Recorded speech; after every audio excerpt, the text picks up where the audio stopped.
你好，欢迎收看《新闻面对面》，我是谢仲。来，一开始为你介绍今天要请到的特别来宾，左边第一位，台北市议员林亮君。五哥好，大家晚安。资深媒体人陈敏凤。大家好。时事评论人黄仁洲老师。大家晚安。右边为你邀请到立法委员岳元之。大家好。桃园市议员备少将于北辰将军。大家好。资深媒体人康仁俊。大家好。好，那好，今天国内大概有很多政治人物，甚或一般民众都在讨论。对，没错，台湾到底是中华民国台湾主权定了没有？好，台湾第二位第论在这2天，那因为 AIT 包括美国国务院那证实了这一块，那这一块呢，因为美国国务院是证实 AIT 有讲，他讲的跟他们的立场是一样。但这就引起了国内包括朝野之间，然后各方一些的论证。那待会听看现场来宾对于这个在政治上面各方面有什么一些的看法。但除了这个以外，当然对于柯文哲柯前主席来讲，案件一路往下走，因为算一算，所有的证人排序的时间排到大概10月底，然后一路上，然后再来呢，那再来到辩论的时间，如果是在11月底或12月，那接下来到明年1、2月，那这个案子对国内的政坛，包括蓝白之间，包括跟绿营执政之间，那一定都会有非常密切的一个互动影响。好，那这两天包括李元忠所有这些证词，大家看到这里头有几段引起大家在里面讨论非常热烈，譬如说，任俊是柯文哲有讲说他为什么要去侵占？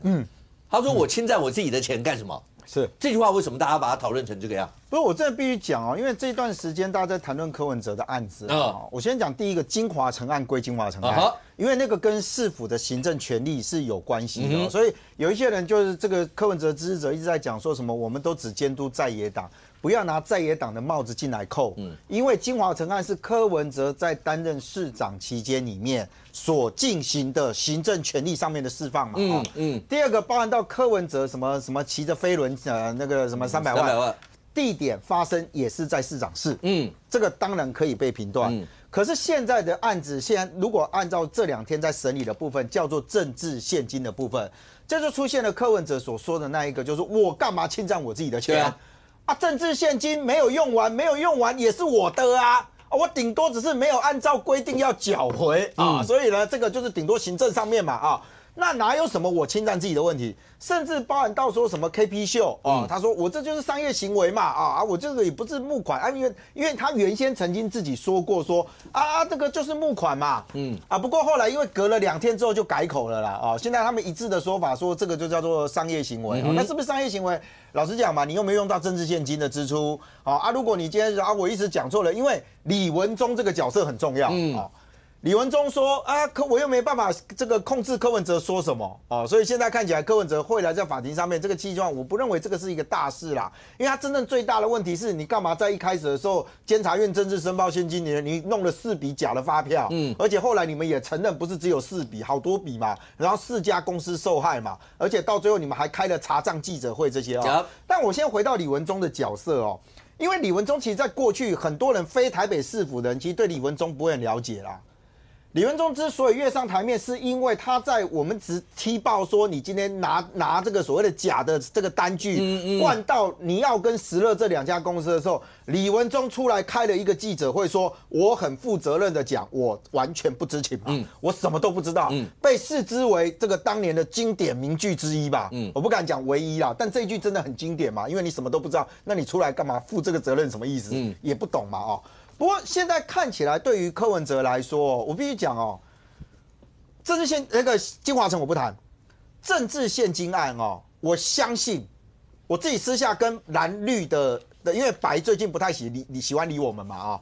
我相信我跟蓝绿很多的这个民意代表或者什么政治人物谈过，其实你知道吗？大家私底下在开玩笑都说，好希望柯文哲无罪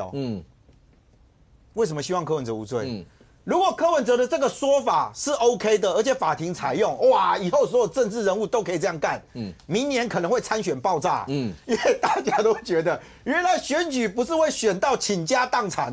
选举是会选到可以拿好多钱，而且可以光明正大的拿，哇，那这更可怕，更不要讲选上之后因为选上之后可以告诉大家一个理由是，我有一天会卸任，我卸任后需要钱，我也可以收钱。这对台湾来讲，政治是多么的一大突破但是这不是我们各自希望而已嘛？政治现金相关的规范，是不是如柯文哲所解读的那样，捐给我的就是我的？我必须讲哦，那个你要参选之前，尤其柯文哲不是第一次参选，前面选过2次市长嘛，这边也有民意代表嘛，你每次只要登记参选，监察院都会先发通知给你，请你来上课，上什么呢？政治现金的课。如果你没有上课，他还会很贴心的发一个类似像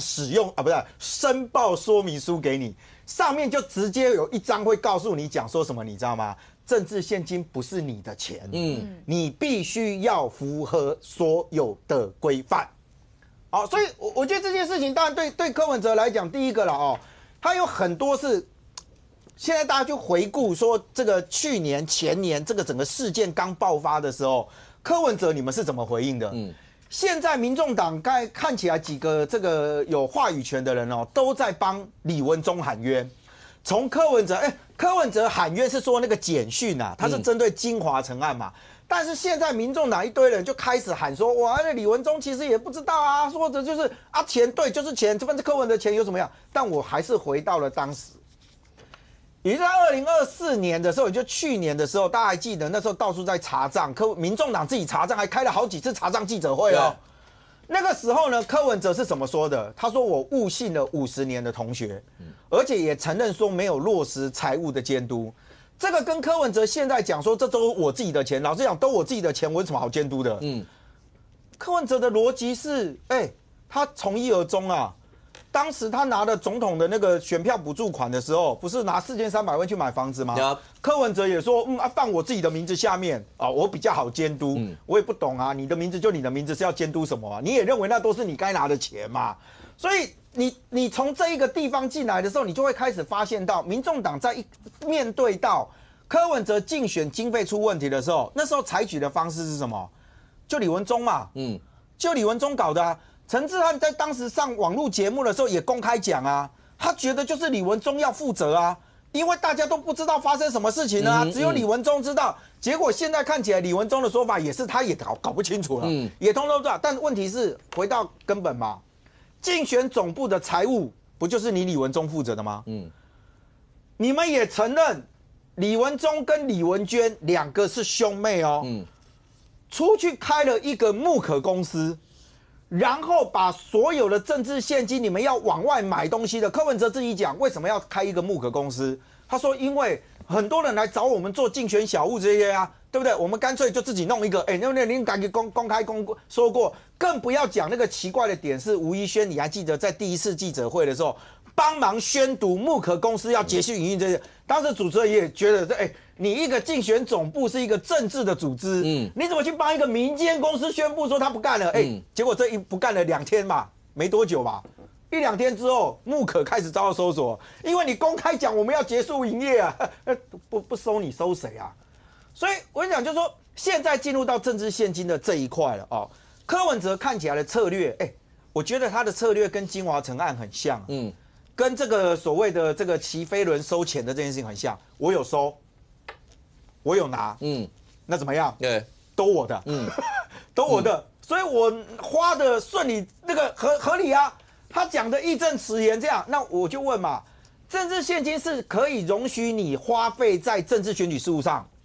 即使你如果当选之后啊，4年内嘛，你可以要把这些花一花嘛，没花完的要缴库嘛。但是柯文哲现在辩护是说什么？他说，为什么我今天有什么钱跑去众望啊，帮众望支，然后众望又帮谁支这个什么薪水或什么？柯文哲现在的说法是，他们就算我没选上，不过他们后来都还是在帮我负责这个竞选的事务啊，相关的事情啊。但因为我总部已经解散了，所以我没办法让他们是把劳保挂在这些地方下面，所以用我们这些钱来帮他支也合理。我不知道，我就讲嘛有罪无罪，这个由司法去判。但我真的必须说，非常多的政治人物超级希望柯文哲无罪的，因为这代表台湾的法律完完全全对于政治现金相关的东西重新另了一个解释。那就大家以后都这样干，讲白一点，有什么不好？如果任俊当然任俊那段话是反串嘛，就是政治人物都超开心，因为你看现场3位政治人物也没有人敢抬头，对啊，没有人敢开心到被开眼笑。这件事情来，梁军，我们分开来这样讲。第一个，如果讲最重的罪行比较重，一定是牵涉到金华城。那有没有涉及到贪污啦或图利这些？那政治现金这个，它不是最重不重的问题，而是在于说这个是对所有的老百姓，对于政治人物，不管是操守或是观感的问题。譬如说踩飞轮收钱在市长室，譬如说刚才讲到那个钱，那就是我的钱，我干嘛侵占我自己的钱？可是有很多的概念之下，尤其像政治现金的这些概念，那是要区分的。所以这些不同的概念，但显然对柯文哲或是对民进党的很多朋友会觉得，那政治现金这一块，那这样的解释，最起码小草会买单，这样就可以了。我在乎你们大家一定都要听下去吗？或是柯文哲他们现在一直在用一个方式，讲到政治现金这些，好，他就把小英商号、扁帽工厂拉进来。当把这个拉进来以后，那有一些人就觉得，这是不是类似？那他有什么问题？他也讲说，你们又为什么不去查他？讲到他的手机、他的隐私有没有被侵犯的时候，就今天这2天网络上对大家在讲柯文哲用汉书闺房画眉啦，类似这些。他把赖清德的手机、潘孟安手机，他说你们有本事就去把他们手机也拿来看一看啊！你看看谁的手机看一看，会不会都出现很多一些事？他就在告诉所有的人，我没有什么问题啊，或是如果我有问题，所有的人都有问题啊。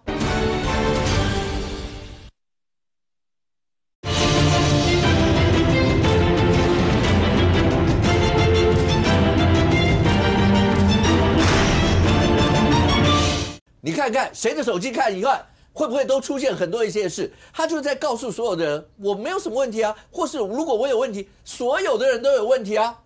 他这2天再讲一讲，讲到他被构陷或者什么，讲到就是他觉得他就是被诬陷的。他把管中闵当时要当台大校长的过程，他也把他拉出来，说管中闵也讲了说这罗织啊什么什么这些，他把这些人全部拉出来以后，结果就是变成他要告诉大家我没事啊。就是民进党政府，就是赖清德就是要这样搞我啊，就这样。我觉得柯文哲现在在做的是，他只是在对他自己的支持者喊话，因为其实他讲的这一套，不管在政治现金案里面，或者是在金华城对于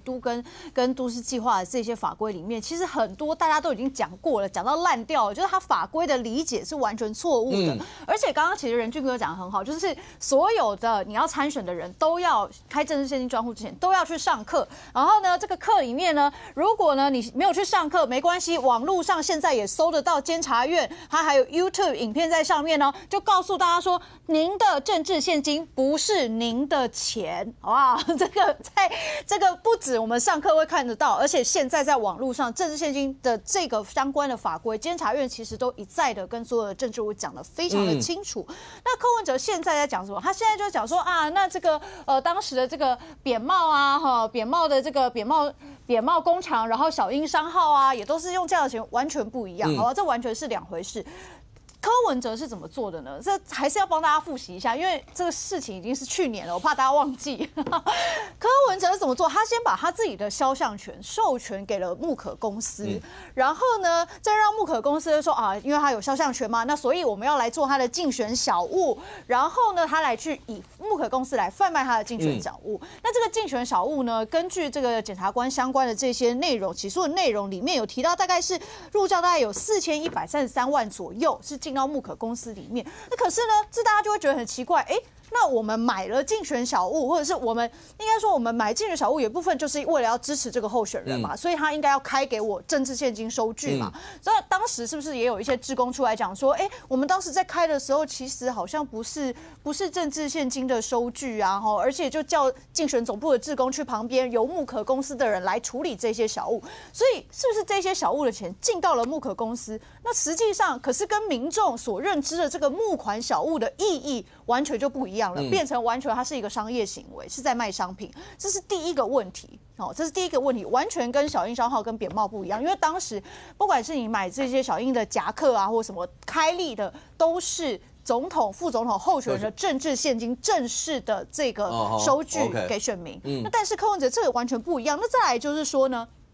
后来我刚刚不是讲说有这个授权的相关的关系，那因为木可公司帮这个柯文哲出了募款小物啊，然后相关的作业费等等的政治现金，柯文哲的政治现金专户又汇了1500万到了木可公司，所以木可公司除了拿这个柯文哲的政治现金1500万以外，他还有刚刚那一些募款小物的收入。那这其实就会是让大家觉得很困惑，就是说，如果你今天是一个募款行为的话，那只会进一个地方，就叫做政治现金专户，你不会去第二个地方。所以我觉得柯文哲他在去年的这个政治现金案跟金华城案里面，其实我觉得在对柯文哲声望啊大幅的杀伤力最大的，其实还是政治现金案。因为其实以民调的数字来看的话，在去年民众党在年初的时候，当然柯文哲拿了300多万票，是整个民众党声量最高的时候。可是到了什么时候，民众党声量突然砍半一落千丈？大概就是在柯文哲的政治现金案爆发，然后陈佩琪去看房子的那一段期间。所以我想这对很多一般的上班族来说，如果你在家里如果你在公司里面去申请一支笔，你这个公文都不知道要跑多久才会拿得到说我要去买一支笔，或者是我要做账要跟会计核销，多那1块钱少那1块钱都很有可能会出状况，可能你的主管跟会计就不会给你这一笔钱跟这个东西了。那更不要说柯文哲这整个政治现金报账的方式乱七八糟，这是打破一般人对于整个财务管理的逻辑。所以我觉得在这件事情上面，柯文哲要持续的去讲说，在政治现金法上面他没有问题的话，其实大家会问号越打越大啦。不过现在看起来，元之，刚才让军士讲说，柯文哲讲这些是要给他的支持者，不用讲，白银或小草一定是他的支持者，所以他讲的他们一定买单。但是你看到很多的一些相关的民调，不管说认为他是不是冤狱或什么这边，显然是超过白银的支持者的那个支持度。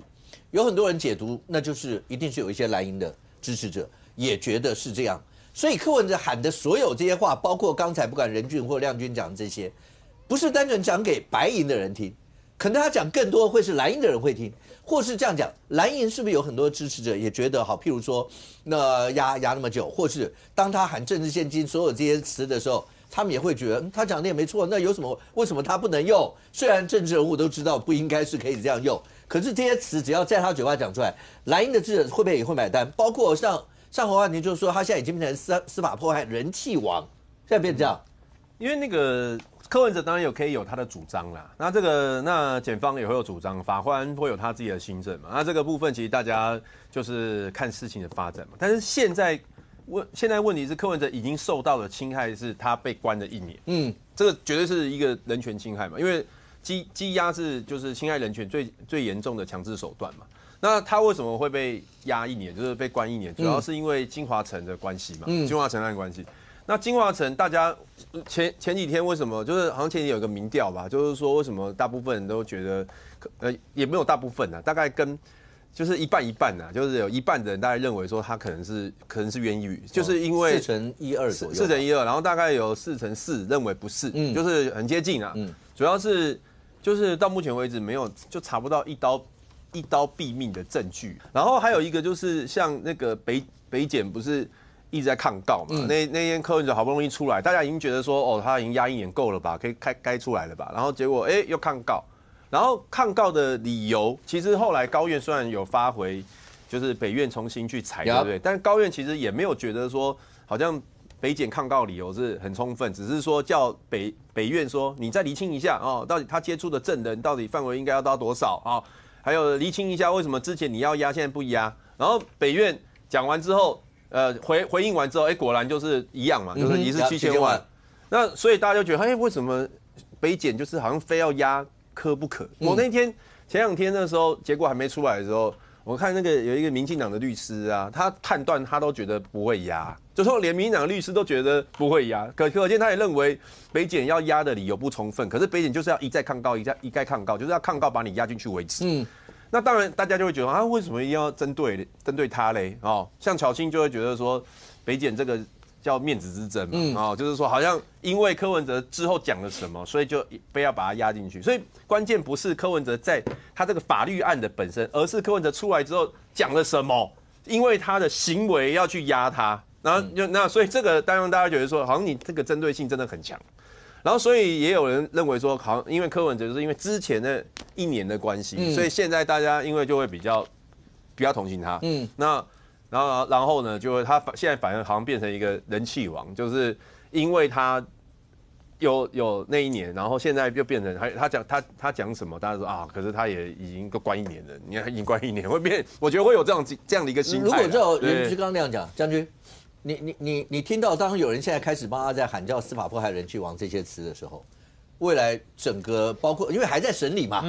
那未来到底会怎么样一个发展？而这所有这一切，包括政治人物，刚刚讲到，所以柯文哲现在讲了很多的词，他也不觉得他有错，大家讲出来。我不只是政治人物，应该说民众听了会什么感想？譬如说，那谁能我干嘛侵占我自己的钱？然后选举摄影款谁能用？当然是我啊！所有的这些相关的这些词，那但是民众听多了，到最后真的就变成人气王了吗？人气王不是人气王，要看到一审以后啦。如果因为变成人气王，一审就无罪，那就多冲一点人气。法律不是这样子嘛，法律讲证据的。所以他说这个我柯文哲募的款。剩余款，全世界只有一个人可以用它，就是叫柯文哲。这个跟没有选举过的人讲，哎，有道理啊，有道理啊，我就是捐给柯文哲啊，柯文哲当然有权利花。那可是跟有参选过的人讲就没有道理，选举可是参选的人少啊，对，没参选的人是千万个、啊。重点就在这里，柯文哲很清楚，参选过的人，好，里长加上议员，加上这些立法委员，就这么些人嘛。对啊。那这些人要去跟每一个人讲说哦，没有，我跟你讲，我选举的时候没有人会听，所以柯文哲就是我跟大众讲，你这些小众随你们去，你们这些小众哈，你们懂的人讲我就说你在黑我，那跟大众讲有道理啊，我当时就捐给亮君，捐给元之啊，那他们花我爽啊，我就支持他，他要讲给大众听，他用这种方式就是直接切开西瓜大的人，我告诉你讲，那些小西瓜让它烂掉，不要理他，这就是他的做法，可是。当法律判下来是依据法，它不是按照你的大众的人多，你的人气多，他就会说，你看司法迫害，他就用这种先入为主的观念，让这些绝大多数没有参加过选举的人说，啊，你看我就是捐给柯文哲的，现在柯文哲用就犯法，哎，那为什么其他的候选人不犯法？他们也在用啊，他们也有买面子啊，买什么都说，为什么没有办他们？对，公益侵占是告诉你，你没有按照政治献金法。你把它放入自己的口袋了，那就不行嘛。可是我讲破嘴没用，选过举的人少，没参选的人多。那可是我讲，李文忠，大家就讲说，李文忠你凭什么用想想看，用违背职务收贿罪210万来办他？他又不是公务员，他在收这笔钱的时候，他不是公务员呢。那可是为什么要用公务员的法来办他？因为他被认定是白手套。为什么被认定为白手套？因为他变成市长的分身。那大家仔细看啊，看这，你说210万，捐210万，如果我们任何政治人物收到210万，应该不觉得他小气吧？210万很大气哎。那为什么朱雅虎他会说小沈十分的小气，捐210万？怪了。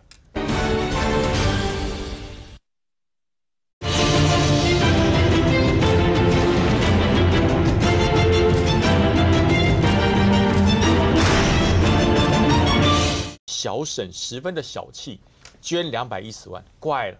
210万真的，我说实话，不管你选总统还是选议员，或者是选立法委员，210万都不算个小数目。可是为什么他说小沈十分的小气？7个人，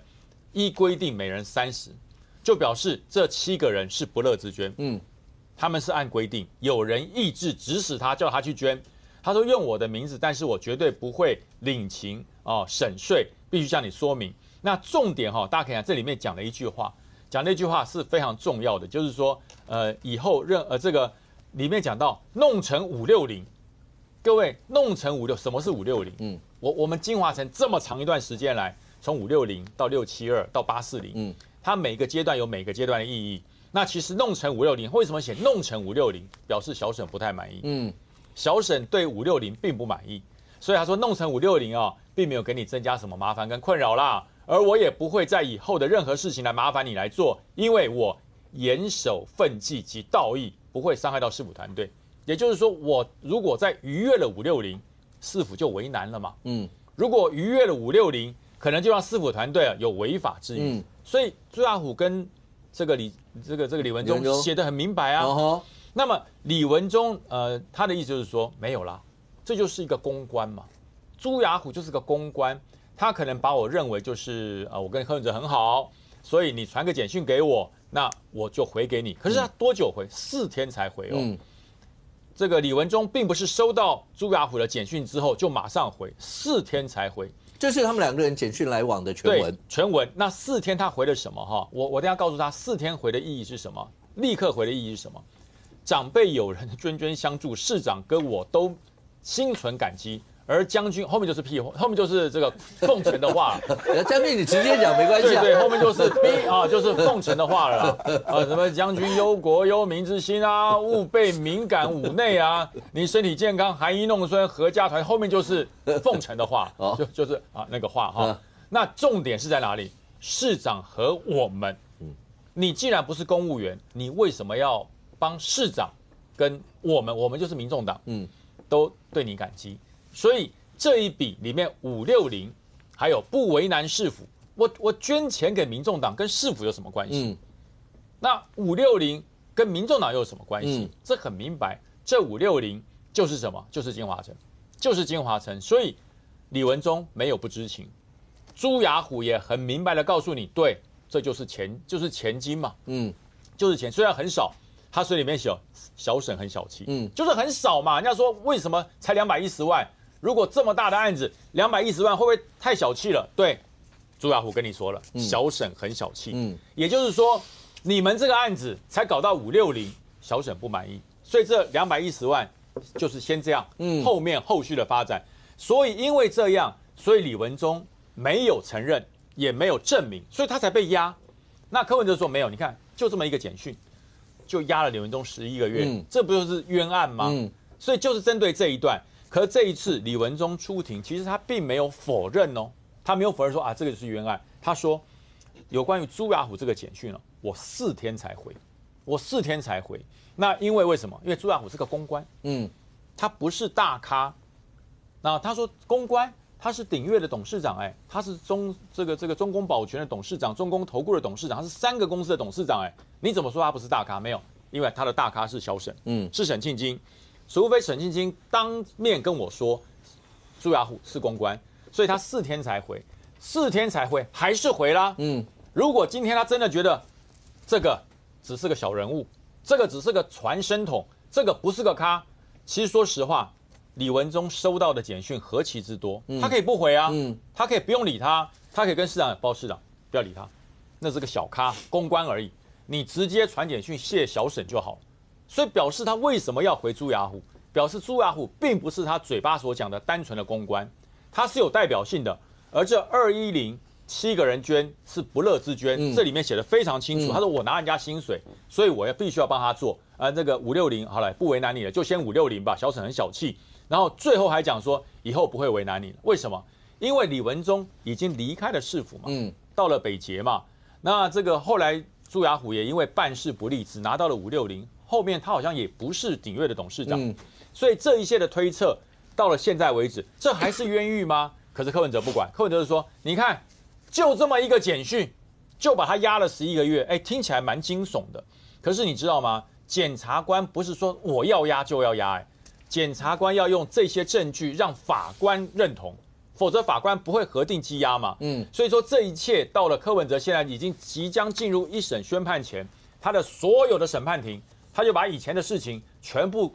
切过，懂的人比较少，不懂的人多，我就取信不懂的人。然后呢，我讲完以后，如果一审判对我不利，真的判了这么样的重刑10几20年，我就会说，你看，这就是政治破坏，我都讲得很清楚了，这么一点钱就是给我的，我不能花，就这么一个简讯，把我的老同学压了11个月，然后还判我们判这么重，这就是政治破坏，他的目的就在这里。不过如果照将军刚才讲，明凤。现在大家看到的这个是全文，那时候大家看到的是一些比较简单的，什么小沈210，对，然后感谢560，类似这些。你如果把这里面，检察官跟法官，包括在交互诘问的时候，一定都会在这里面问，那他为什么要告诉你560？他为什么要跟来？这560的意义是什么？很多都是在这里面大家做解读。可是你现在会注意到，这个李文忠也跟你讲，我也没有细看，我反正就是礼貌回了一下。就将军口中的那个什么话，公关。然后呢，包括周瑜修也是，那时候柯文哲跟他之间有简讯，柯文哲交代一些，他说收到。你现在问他，他也跟你讲，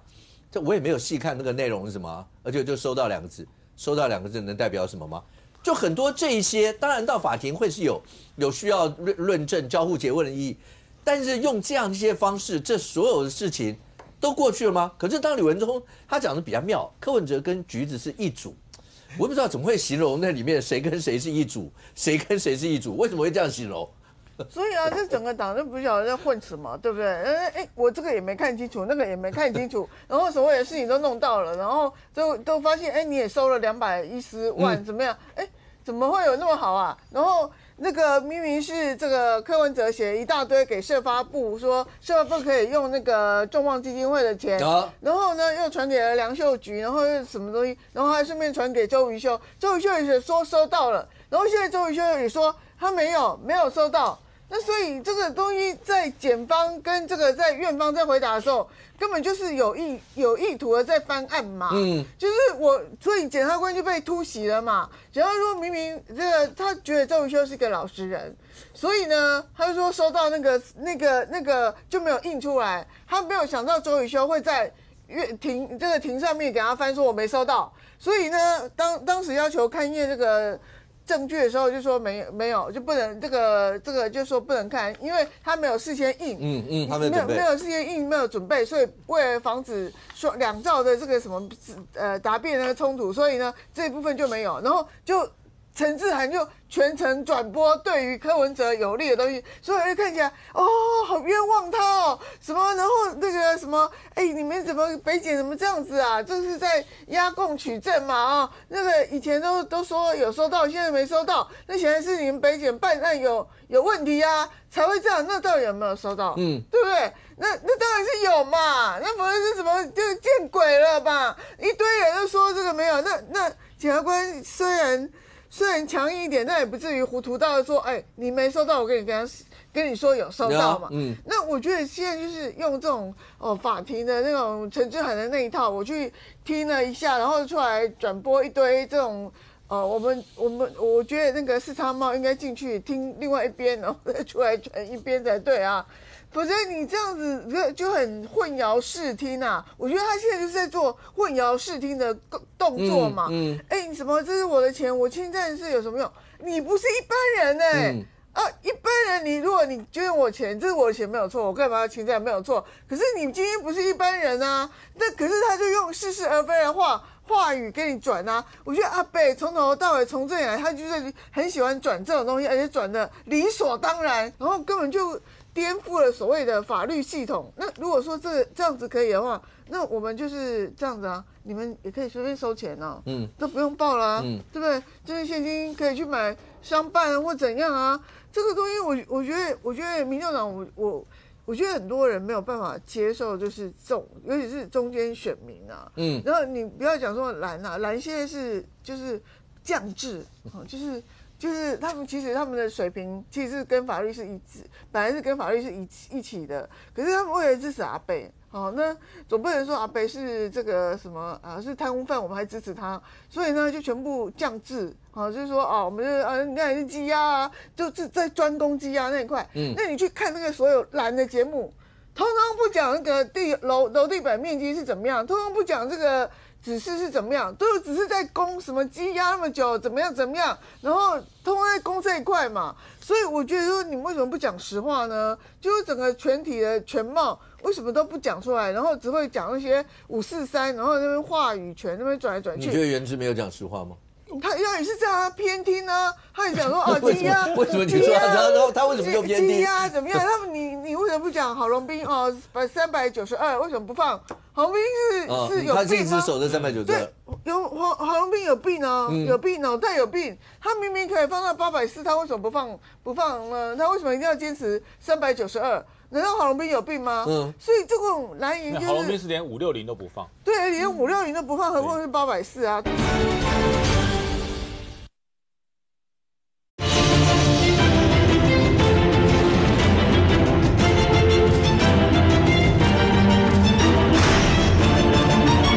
那为什么一定要坚持392？难道郝龙斌有病吗？所以这种蓝营就是郝龙斌是连560都不放，对，连560都不放，何况是840啊？对啊，那郝龙斌为什么不放？他有病吗？所以说这个东西就是就是你为了一个政治上面的合作，什么东西都可以讲成黑的，可以讲成白的，白的可以讲成黑的，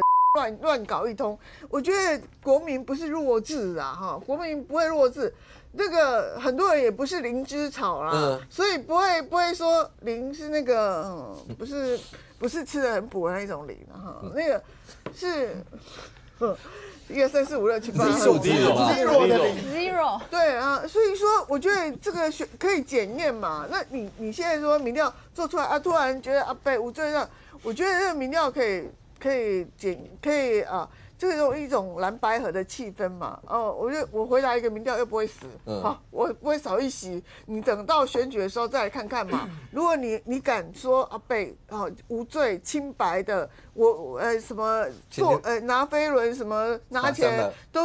都没有侵占公益款项的话，好，那我就佩服你们国民党了。人生敏凤说偏听，然后只敢说什么羁押那一块。本案的部分清清白白，蓝营的人从来也不敢喊，是这样吗？没有啊，那个隆基那时候392到560，那是不是说有个监察委员有发函要求那个？对，那时候那个郝龙斌那时候已经没有当市长了然后560到840是他增加了50%的容积嘛，啊，其中一部分金华城花钱买的嘛，啊，现在比较有争议的是。金华城用都市计划法第24条申请要取得容积奖励，那有人认为说啊，他又不是都更，为什么可以申请容积奖励？那他那时候是有都审嘛，委员是有共识决嘛，那这个我觉得大家各自去主张嘛，对，这也不是我们说了算嘛，这个检方也传唤了这么多的公务人员去讲啊，然后也传唤了很多都审的委员啊，那这一块。本来就是还在审理当中，对，那可是现在看起来就是很多证人他就不认为说柯文哲有直接下令啊，也没有说他们也不认为这是违法。民凤说是为了蓝白合，所以呢，大家尽量为了那个氛围。也有很多证人说就是市长指示啊，杜审委说，他说永远不会再做杜审委员。对啊，那你就只会做那个。也有嘛，所以这个东西就是把院来审，也有你来审嘛。这个，因为我们也没有看过全部的卷宗啊，所以那当然这一块就是该怎样。但是针对那个羁押1年这个事情，就是很明显啊。OK。是啊，这反正就是这样啊，对，所以不是什么偏听不偏听的，就像有些绿的也不会花很多力气去骂绿一样，这没有什么偏听的。对，你听到这所有这些过程，包括柯文哲这几天讲的，刚刚大家讲的那些，包括名言啦、金句啦，所有这些，公民老师会怎么样看这？因为这2天，对啦，馆长柯文哲是真的不知道成吉思汗是馆长带的，他以为是蒙古烤肉。对，然后馆长今天又讲到那个什么飞轮，那要借柯文哲，我也不知道为什么要刻意讲飞轮这一段，也许他真的只是为了要让他健身啦，或者什么。然后这2天大家会把包括检方跟柯文哲、甚或跟陈佩琪，所以又冒出另外一个检察官嘛，江长志是另外一个，在诘问那些过程，你自己好，焦公民，你看这些的时候，你觉得要对所有的民众要说一些什么？这件事情基本上我觉得已经脱离了，就是说他已经不单纯是司法。我只能说柯文哲那3个检察官开始厉害。那果然是你知道他们都是法官、检察官退下来的，所以他们很3个律师要辩护律师。对，那3个老江湖了，所以他们有点就是把柯文哲从一个就讲1年前的贪污犯。现在给他做成了政治犯，所以搞得现在北检压力很大。我们先给大家看一个数字，北检压力有多大？刚刚我们都提到那个民调嘛，这是台湾民意基金会最近做的民调，就是有41%的民众认为柯文哲案是冤案，好那不同意的只有38%。可这个41%最可怕的是什么？你知道吗？你如果看趋势才可怕。1年前认为是冤案的只有28%。当时不认为是冤案的是54%，1年前哦，就办了1年以后，1年后认为是冤案的已经到41%，不同意的只有44%，也就是说认为是冤案的上涨了13%，然后不同意是冤案的下降了10%，一来一往收拢了20几%，所以这个数字非常可怕。他的案子摆在那边，调查了1年，检电攻防，结果现在民众相信是冤狱的比例竟然高到这种程度，所以你可以知道。北检的压力有多大？所以刚才小虎哥提到，就是说，现在我们对柯文哲之前骂都是林俊彦检察官嘛，就是主办的。那其实还有另外一位江长志，他现在可能是被他列为是首号，他最讨厌的人。这个江长志检察官其实是后来才加入这个北检的这个中组的团队，一开始他没有他，那为什么呢？因为柯文哲的律师的火力很强，所以后来那个检察长王俊麟就认为说他需要再找一个大将来，所以他拉了江长志。那这个江长志被称为夫人检察官，因为他曾侦讯过柯文哲的夫人，也侦讯过彭正生的夫人，还有笔录，甚至柯文哲据说在庭上还曾经要求，就是他想要看那个当时江长志那个侦讯他太太的那个笔录，就说他被称为夫人检察官。那这个江长志其实是正义感很强，所以那个王俊麟检察长才会拉他进来，就说他当检察官10-20年，他是以身为检察官为自豪。所以他曾经有一次在跟柯文哲对辩的时候，他讲一句话，他说：“如果今天侦查庭站的是赖清德的话，只要有违法证据，我一样办他。”他不喜欢，他也很讨厌柯文哲，一直讲说什么是赖清德办他。那这件事情最有名的是他这个江长志第一次力挺的时候，跟柯文哲同台的时候，是在2025年的4月17号。他当时柯文哲就开始讲，又是那边讲他政治迫害，结果江长志就直接回他2句话，柯文哲当场拍桌。第一句为要不要说什么是1500？他就问柯文哲，你要不要说清楚什么是1500？第二句话，你跟黄珊珊说。小沈已经给过了是什么意思？就是这种态度。柯文哲当场就鞭炮拍桌，好，就表示他直接戳中柯文哲最痛的那个1500跟给过小沈这个。然后据说还有第2次是在8月的时候，这一次是勘验彭正生的光碟，然后这个江长志检察官也叫柯文哲说，你不要再消费彭正生的太太的事情，因为你那个亲生的事不要消费。然后他说，那柯文哲就回他说。民进党不会永远执政啦，就顾威，江长志李阿公，他说犯罪的人就该坐牢啦，所以最后2个又吵得很凶，最后是法官说好，大家这个 safe， 所以你可以了解，就是说江长志这个人的个性就是真的是很耿直而且很硬，所以遇到柯文哲就讲塞翁狮子王就对抗，然后据说北检压力真的很大，大到什么程度？据说刚刚讲林俊彦检察官之前那一位嘛，他怎么舒压？他每天都办案子办到半夜，那他舒压的方式就是半夜会去骑 U bike。就是一种舒压，压力大。那我刚刚那个江长志更厉害，你知道他怎么舒压吗？据说他会去找一个音乐教室去拉大提琴。来，我跟江长官嘛是很有才艺的，他会用这种方式。所以其实整个北检的那个气氛，因为柯文哲的案子，因为全国瞩目，刚刚讲用民调上来讲，看起来，当然民调那个只是纯粹就是民众的一些观感。可是可以显然，你可以想见，就是北检遇到柯文哲这一个大尾就这么会那边演一下。而且柯文哲今天又讲一句话，我也是很厉害。一开始就是马基德看这些，他今天说闺房之内有剩余画眉者，这个引用《汉书》，这什么典故？跟大家报告一下。这个其实是以前在西汉时代有一个，在汉宣帝时代有一个京兆尹，就是大概就是有点像是北京市长这个官，他叫张敞。那他其实很疼爱他的妻子。那据说他的妻子因为曾经受过伤，所以眉毛没有办法长齐，所以这个张敞这个京兆尹大官北京的大官，他每一次出门，早上出门前会帮他太太画眉。那就传到了皇帝都听到了，所以皇帝就问他说：“据说你每天早上会帮你林默画眉是什么东西？”所以其实要嘲笑他，就说好好的官怎么会，因为你大男人怎么会去帮那个帮太太画眉？然后这个张敞这个官就跟那个皇帝说：“闺房之内有剩余画眉者。”意思就是说，在我们夫妻的闺房里面，还有比画眉更亲密的事。但是报告皇帝。我跟他一起这官的人，你应该问我的是公事，这种私事是不是不适合在朝廷上讲？后来皇帝就觉得没有道理，所以从此这个闺房之内有剩余画眉者就被用来一个典故，就是说，听说汉书是本文是之私，不是之内。说柯文哲还引用错误，对，我查过，差不多了就是意思说，这个就是讲说我们就是说夫妻的感情很好啊，这原本是这样。可柯文哲用这句话来考试检察官的意思就是说。你要不要？就是你已经查到我连李文忠的案子都查，你已经把我的闺房已经翻了。而且有一件事，柯文哲其实很在意，就是说，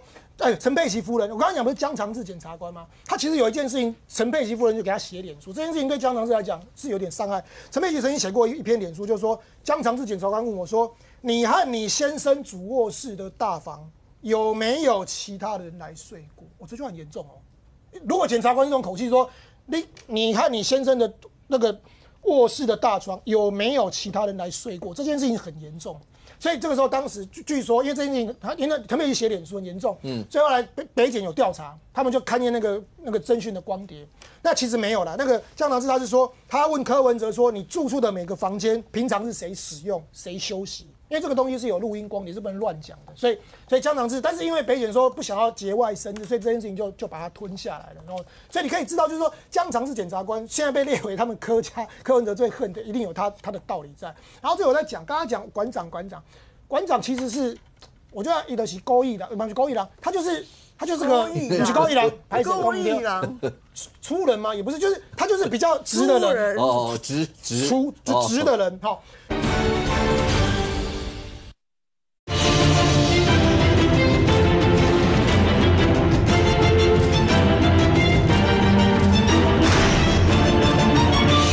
他就是个不是高一郎，还是高一郎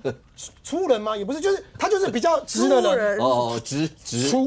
的人哈。所以第一个他就说，因为柯文哲就说，刚刚柯文哲不知道他的店名叫成吉思汗，那没关系啊，反正因为他本名叫陈之汉，所以他那个店名叫成吉思汗。好，那重点是阿北就讲，这个馆长就说柯文哲，因为他最近他说要复健嘛，要帮柯文哲复健，所以他说黄国昌跟黄国昌聊过，柯文哲只要健康检查完以后啊，他要邀请柯文哲来就是复健，好啊，然后就是他会请专人教练。可是馆长讲啊，就说我会帮他开一间飞轮教室，好，会让他一直踩，然后阿伟就说。馆长，你是在臭阿伯吗？因为阿伯骑飞轮都是在市府的办公室，而且他骑飞轮都会收到300万，然后他会但我相信馆长没那个意思啦，只是说他讲了这一句话以后，你怎么知道馆长没这个意思？搞不好就是哇，阿伯是聚宝盆啊，骑就300万，他那边有10台的话，不3000万了，不得了。所以就大家都在做这个，所以可见那个阿伯的那个讯息里面都在偷偷在骂很多人，所以不能够公开，你知道吗？可是现在看起来，任姐。不管说你说有一些民调觉得说，那阿北会不会受到政治上的压力啦，或者什么这个案子啦，为什么会出现刚才包括一中所讲那个民调出现起伏？柯文哲从他还没有羁押开始，到后来他被羁押，黄国昌接棒，几乎讲到任何事都是赖清德，是，所有这些都是赖清德，所以某种程度我们刚刚讲说，包括蓝营的支持者会不会有一些就是不喜欢赖清德嘛，或者反绿的嘛？所以只要听到这些，就觉得柯文哲你委屈了，会不会出现像这样一些效应？包括这2天刚刚讲到陈之汉讲了一段，他是讲说他的原文是这样：赖清德释放柯文哲是为了要转移焦点，是民进党刻意营造的战略，预设好的标题，精华成案能问的寥寥无几，竟然连 KP 秀的定价也要问定价多少，关你什么事？简作你也要来吗？其实这整段文章的重点应该只有在第一句话，赖清德释放柯文哲，所以赖清德你能抓你能放，这一切如果赖清德真的能抓能放，就变成政治案，就变成这样。所以这整句话的重点应该就只有在前面第一句啦。是啊，那就不要放啊，那就不会知道。所以司法的最后判决是怎么样？其实，在政治前面都一点都不重要，因为这些东西就很简单嘛。蓝白，其实老这样，我觉得刚数字少了，你知道吗？因为按照蓝白的说法是，我有6成开什么玩笑？你居然才说服4成而已，要有2成没被你说服啊。但我记得老这样，我们每次谈这个议题，讲的就有点心酸呐。我的意思就是说。他当然有很多是政治上的语言，包含到是把赖清德拉到第一线去嘛。那我之前讲过，就是说，如果关着柯文哲死不让他出来是赖清德做的，那为什么会民众党一下子说哇柯文哲被放出来，赖清德慌了，所以府院党大家赶快开会啊！搞到徐国勇这2天也变战狼哦，徐国勇现在到处开战这样啊。那一下又说是赖清德慌了。今天新的版本叫做是赖清德预设好的版本哦，就是故意把它放出来哦，然后那我也想问一下，那国民党听不听得懂嘛？因为民众党一直在混乱，你知道吗？一下这个，一下那个，然后一下要放，一下要关，全部都赖清德，然后赖清德哇信心满满，然后一下又慌了手脚，不知如何是好，赶快找大家来开会，然后呢再想尽办法弄这个。我觉得这个版本可能民众党的支持者哦，可能因为他喜欢柯文哲，爱柯文哲，他们可能会接受啦。但国民党有这么爱柯文哲吗？就每天都拿那什么1年的这件事情不断的讲，说那个柯文哲是受到侵害，甚至我刚刚提到就是说，你记得我礼拜1的时候还讲，我说那个阿扁啊，阿扁当年很厉害，对不对？每天丢一句话，对啊，大家都在解读。我那天不是讲说柯文哲接下来一定这样干，今天就跑出了闺房画眉，剩余画眉，一堆人又开始讨论说他到底要讲什么，不是？他很好预测，阿北都帮我们科普，他一下讲伍子胥，我就要研究伍子胥。他今天又讲了《汉书》，谁知道明天又丢什么出来？每天都要帮阿北很好预测嘛，因为他接下来就我礼拜1才刚讲完嘛，你今天又来一个，不然那不重要，因为我们可能对民众党来讲，我们就是个 nothing 他们现在还是认为就是说有很多东西。好，那我其实回到一个你说民众党的小草是不是通通都一直觉得柯文哲是完全对的，或者我们现在所有的方式都 OK， 不是吗？不是啊，柯美兰柯美兰说请他们要暂停抗议。柯美兰说这个就希望这个暂时停止有关柯文哲的抗议活动直到一审开庭，让法院跟文哲各自努力解决司法问题，回归正常生活。我先讲就这个的论述这一段的过程，其实从柯案爆发到现在，在场哪一个没有这样讲过？大家不都是这样讲吗？你就回归司法嘛，你就面对司法的问题了。但是你一天到晚都看到的是这种政治上的语言嘛，又是政治侦防啦，又是政治收押啦，又是政治迫害啦，又是柯文觉得司法人权受到侵害。柯美兰这个说法跟大家过去一贯的说法有什么不同？所以他被出征了。好，那问题就来了。你看到旁边有一堆这个人去留言当然我知道民众党有人的讲法是说，你怎么说我们是小草？这搞不好不是是反串。我先讲，你看人家讲说有小草还什么叫他你滚还是什么？为什么要停止？你问过阿伯吗？你们看看这个今天一出门这三立的记者就来了你是不是美兰不应该讲这些话我先讲其实老实说，柯文哲的支持者归支持者，你那是情感上面，你对柯文哲的认同，所以你觉得柯文哲受到什么样的事情，你们都生气你们都怎样？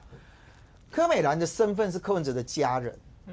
他对柯文哲的情感绝对大过于你们这些支持者，如果今天真的是小草们觉得说柯美兰怎么可以停止，我就必须讲，这小草的居心我大概可以理解，因为很简单嘛。这一段时间一直在那里大喊着跟柯文哲什么要争人权的啦，要柯文哲喊冤的啦。你说黄国昌我不意外，因为他跟柯文哲没那么熟嘛。他一直在讲他跟柯文哲的时候，可是他真正熟也就是当立委的时候才加入民众党，其他那之前他根本连柯文哲也没谈到什么。那他今天到处在那边讲的过程当中，吸引的目光不是在柯文哲身上，是自己营造了很大的声量，更不要讲那一天走读的那几个，对不对？爬到警察头上面蹭的在那边比耶的，在那边牛仔好忙那几个。老实讲，你争取的是你在荧光幕前面的曝光，跟柯文哲有什么关系？就你们有很多人其实打着柯文哲的名号，在那边说要帮柯文哲争取，然后就露一个版面跟曝光，这一段时间不都这样吗？当柯文哲的家人出来讲说，那就可不可以回归到司法这件事情？理论上来讲，我们应该要尊重的不是小草啦，你要尊重的其实是柯家人嘛。这是人家剧名露出来的，人家就直接跟你讲说，就希望就是回到这一份，而且他也讲谢谢大家，对不对？好，如果今天这些是小草，我觉得你们居心叵测。如果按照有一些民众党朋友的说法，说这个人一定是反串来绕的，我们小草怎么可能会这么不理性 ？OK， 你从今天开始不要再用政治语言，有错吗？但没有你们的党中央，你们这些人还不断的在那里讲，就是赖清德，一下赖清德好乱，一下赖清德好忙，赖清德可能都错乱了，你知道吗？就是你一直不断的形塑这一些，不断的要去冲的。黄国昌甚至还丢出一个议题说，如果阿北没有明年没有怎么样的话，明年可以跟我还有跟这个阿北，我们一起跟不分区的立委开会。我也不太知道你们为什么一直要去把政治的东西往柯文哲身上带。所以这些东西其实都凸显一块，就是说柯文哲的司法案件，我相信柯文哲可能真心认为他无罪。我那一天我就讲柯文哲可能真心认为他自己无罪，所以他不断的告诉大家。可是当柯家人也觉得今天这些所谓的抗争跟这些所谓的东西，其实对阿北或对柯家人来讲，不是他们希望看到的时候，我就问嘛，不要管小草说什么，我就问民众党现在这些党中央，你们愿不愿意听柯美兰说的就好嘛？但袁生，蓝营的有一些支持者，基本上也是听到赖清德3个字，基本上大概就会很不爽。然后所以为什么白营的策略看起来是有一些用，尤其对于蓝白合，现在看起来蓝白合的氛围，虽然讲说那个黄昌跟柯文哲也讨论他们2026到底要怎么样，但是对国民党这边来讲，蓝白合是一定就这样往下走，包括党主席选举，每个人也都讲那个主轴。大原则就是蓝白合就是这样，所以对你们来说应该不会有其他一些，不管黄国昌现在有没有实权能够在民众党里面是不是这样？当初跟你们有没有聊过这些？现在看起来只要是蓝白合，所以包括2026李四川跟黄国昌之间，就像黄国昌说，民众党不会占人家的便宜，你们大概就用这样的方式，用民调去决定未来。因为黄国昌是讲说，等到国民党主席选出来之后再来谈嘛。因为我们现在国民党现在礼拜五才会确定哪些人要参选主席，好像礼拜六有一个辩论。那我想大家一定会针对蓝白到底要怎么合，会提出一个说法出来。那怎么合？除了2028的想象之外，包括2026要怎么合也要先处理啊。你有没有注意到这几天有很多来宾讲，柯文哲跟黄国昌对蓝营的态度其实还是有一些的差异。黄国昌跟黄国昌跟蓝营之间从立院开始，用合作无间这4个字。但柯文哲的风格，我不知道这次交保完以后会不会改变，因为最起码在上一次看起来，柯文哲是我不见得所有都要跟你合，包括很多策略提名上面，你如果不答应什么，我搞不好在关键的地方，也就是说，对黄国昌来讲，蓝白真的可以合作到感觉上密不透风。可是如果是柯文哲能够决定一些的话，会被中间出现一点落差？我觉得有落差，因为像那个他们现在不是就有抛出那个联合政府的概念吗？那联合政府的意思就是要告诉国民党，你要合，但这个合是大家一起来共同来执政，或者是大家这个党就各自壮大，而不是说有一天那个民众党被国民党吃掉，类似之类的，可能就是想要带这样的讯息。所以我从头到尾我都不觉得说蓝白合就是让民众党变成小蓝，我们从头到尾不这样觉得嘛。所以2026我们的主席就要把蓝白合的方式想清楚，就是怎么样在大家可以合作的情况之下，你又要让民众党觉得他有发展的机会，而且他可以透过蓝白合可以壮大，这就是我们主席要那个未来的主席要去处理的问题。那如果一味的就是说像过去处理事情是说国民党先挑像之前我们那个立委选举是国民党都已经提名完了，然后最后有一个地方没有人选，然后民众党刚好有人，那不然这边礼让，但民众党当然不会接受啊，当然不会接受啊，所以。如果要合的话，就是要有一个新的合作的方式，然后2026当做2028的基础。我觉得这样，这是主席的部分。那否则的话，民众党也会觉得说，那我要干嘛跟你合？那至于说黄国昌跟柯文哲一定会不一样，因为黄国昌是跟我们是在立法院，大家是一起经历过很多战役啊，才会慢慢越走越近。本来也不是在一起的啊，本来在2024一开始的时候。那个时候8个委员会，国民党说要让一席召委给民众党，我们支持者也都不接受然后民众党一开始也不是说支持韩国瑜选院长，也没有啊，他是把两边都请来讨论嘛，对不对？那是后来经过第1会期、第2会期，然后第3会期，现在在国会大家才会那么紧密嘛。黄国昌有经历啊，柯文哲没有嘛，所以柯文哲对于我们一定想象会跟黄国昌不一样。那至于说。柯文哲讲那个赖清德，我们当然很认同啊，因为柯文哲那时候出来也有讲到一件事情嘛，他说赖清德把台湾社会搞得那个透过大罢免搞得4分5裂，那事实就是这样啊，充满仇恨啊。我们那边还有那个我不知道我们在这边分享过，有一个北北他遇到我，他说他的女你分享过对？没有，你讲我听看。就是说他的那个他女儿是一个青鸟啊，他以前大家支持对象不一致，但是不会像现在那么激烈。这一次是那个他女儿直接动手打他，打完之后他女儿就都离开家里，这个女儿就没了啊。这个罢免版就搞得仇恨4分5裂啊。那总统讲说他是战犯，那战犯然后嘞，战犯然后嘞，对不对？那没有道歉，然后也没有负责。我觉得民众党也是在分裂台湾社会，对不对？以前那个孙子对你看天听啊，我在讲民众，我在讲赖清德嘛，没有扯到民众党。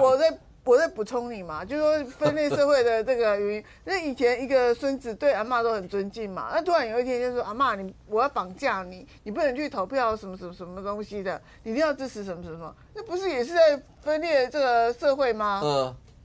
对，所以他讲赖清德，你讲赖清德，他讲对啊，所以刚说我偏听什么，不是吗？明明我们在讲赖清德，因为你讲赖清德，我们讲赖清德，补充你分裂社会是谁？这个大罢免真的搞到很仇恨啊！就像我不想再讲我的遭遇，大家都看到了，被吐口水啦，被打啦，被比到站，被比中指，被怎么样？我相信没几个人遭受过这种羞辱啦。但是这就赖清德大罢免搞的嘛，然后他搞的啊，所以柯文哲说不要让这个社会变成4分5裂啊，反正就是这样啊。来，亮君，刚才那个抱怨都有听到哈，那说赖清德的所有这些，包括黄昌，你们虽然跟黄昌那时候在时代力量，也算是有革命情感，一路打拼过。那现在看到柯文哲前后，包括柯文哲交保跟交保后的黄国昌，你自己觉得真的有改变了吗？我觉得黄国昌有改变啊，至少在媒体前面的表情上面，我想这个大家这几天看，原本在交保的时候，他本来在交保之前意气风发嘛，讲话都很大声嘛。那这个柯文哲出来之后，然后看到他，感觉好像声音比较小声，音量比较小，然后这个笑容比较少一点点。哦，那也有可能，说不定是因为阿北出来之后，他们开了很多会，所以比较累，也不确定哈。那但是呢，我觉得在这边，当然这个国民党跟民众党现在对于就是有没有机会合作，他们觉得乐观其成，因为他们觉得现在要一起来对抗这个社会乱源赖清德。可是我觉得刚刚敏凤姐讲的没错啊，就是台湾社会出现最大乱源的时候，整个社会动荡的时候，就是民众党成立之后，对，真的就是民众党成立之后，用一些似是而非的这些言论，然后呢，假装自己很进步，但实际上自己在做的事情，你说公开透明，然后清廉，可是你看现在官司缠身的是谁？就是民众党党主席柯文哲嘛。那所以你说现在的这一些小草，大家会觉得说，哦，你们当时出来自诩说蓝绿之外的力量，然后想要走一个中间路线，可是实际上这一些支持者去到街头的时候就暴力啊，然后冲着北检啊，然后去对警察用这样子很不恰当的行为。那所以到底谁才是社会的乱源呢？所以我觉得把政治搞成宗教的人就是社会的乱源。对，而且去年大家不要忘记，去年在立法院里面很多的这一些这个打架啊画面什么的，那到底谁才是社会的乱源？所以我觉得在这里。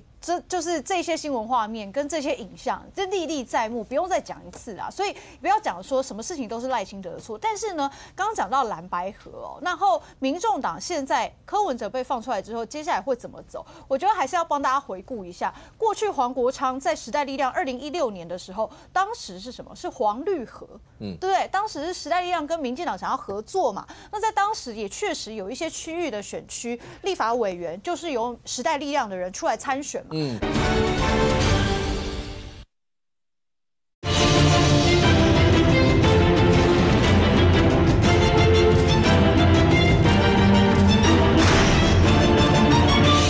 然后想要走一个中间路线，可是实际上这一些支持者去到街头的时候就暴力啊，然后冲着北检啊，然后去对警察用这样子很不恰当的行为。那所以到底谁才是社会的乱源呢？所以我觉得把政治搞成宗教的人就是社会的乱源。对，而且去年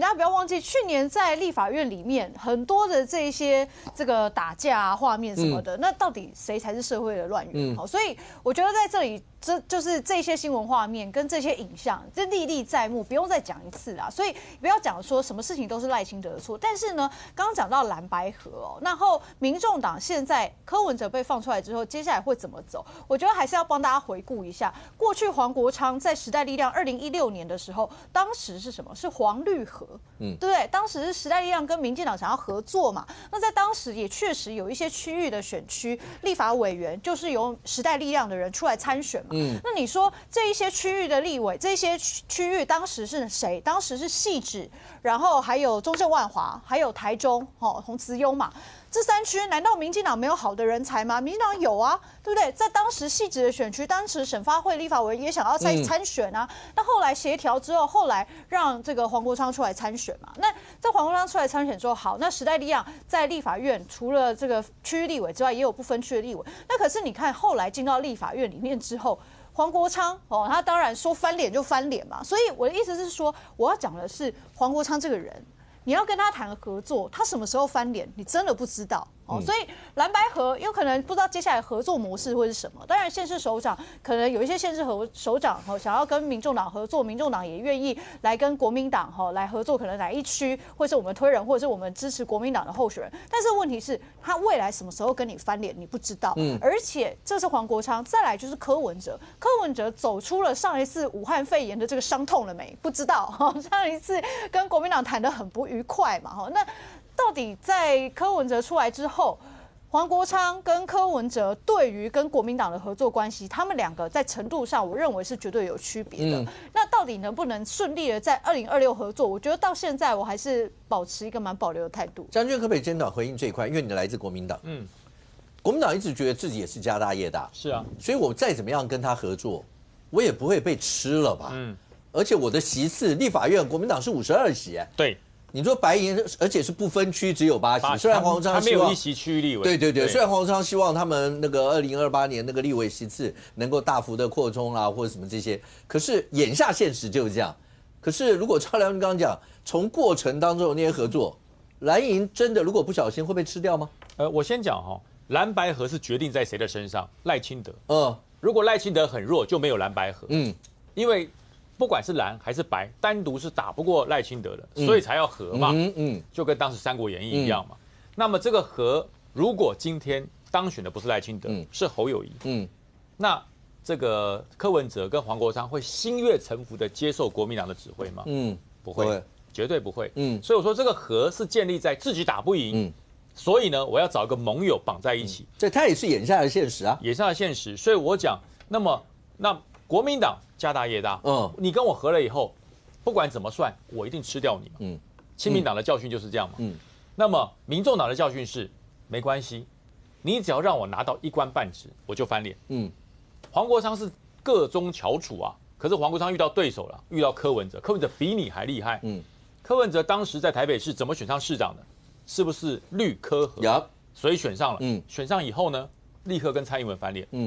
这就是柯文哲啊。柯文哲翻脸的力量比黄国昌还要强，所以黄国昌是遇到对手了。可是黄国昌在接受访问的时候，我觉得慢慢讲出了他一个蓝白合幕后的一个野心啊。他说2026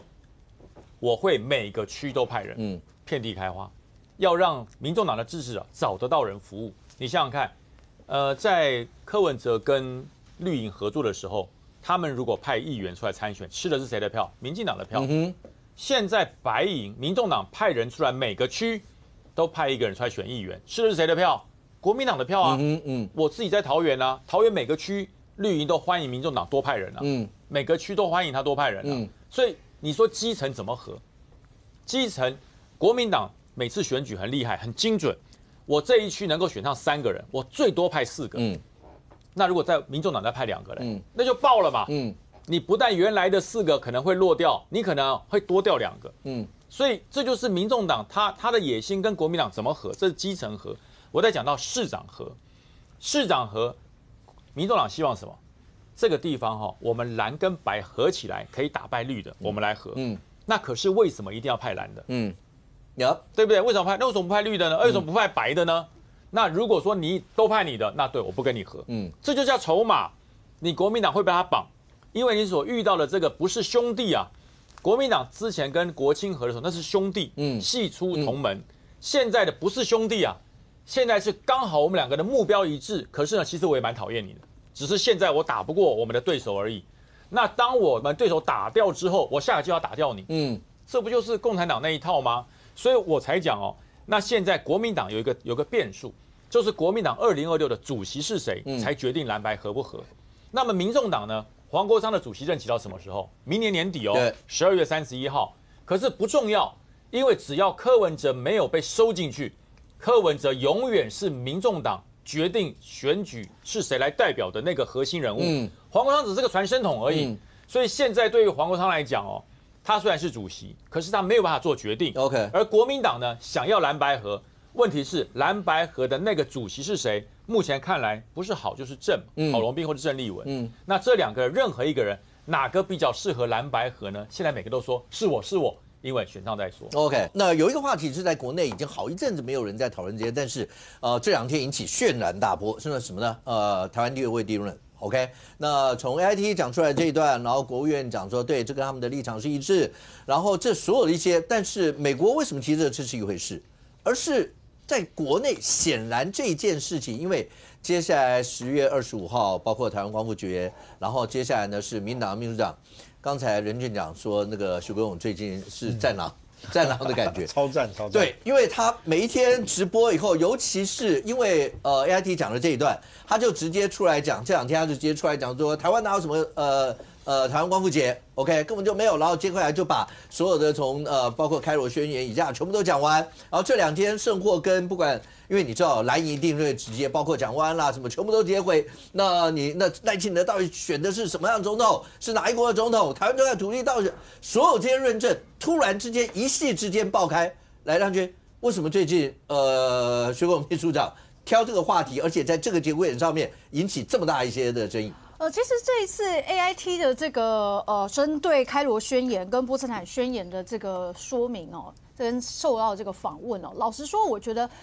应该要大家台湾人应该要好好的来了解这个历史才对哦。所以当然，我相信秘书长在去讲解过去的这一段历史文件，跟连接到中华民国跟台湾之间的关系，我认为他在直播上面的这些历史论述上面，他已经讲得非常的清楚。那 AIT 这一次的为什么这一次的言论非常的重要？我觉得有几个层次哦。第一个是过去美国其实对于台湾的主权定位这个事情，在过去是比较属于模糊战略的策略。那他现在在这一次其实做了一个非常清晰的说明，也就是说，他去针对开罗宣言跟波茨坦宣言里面去提到说，这里面的事情其实并没有处理到台湾主权，也没有处理到说台湾是属于中国的。因为过去中国的论述都一直在讲说开罗宣言、波茨坦哦，所以呢，这个台湾是中国的一部分。当时这个是中国的论述嘛？那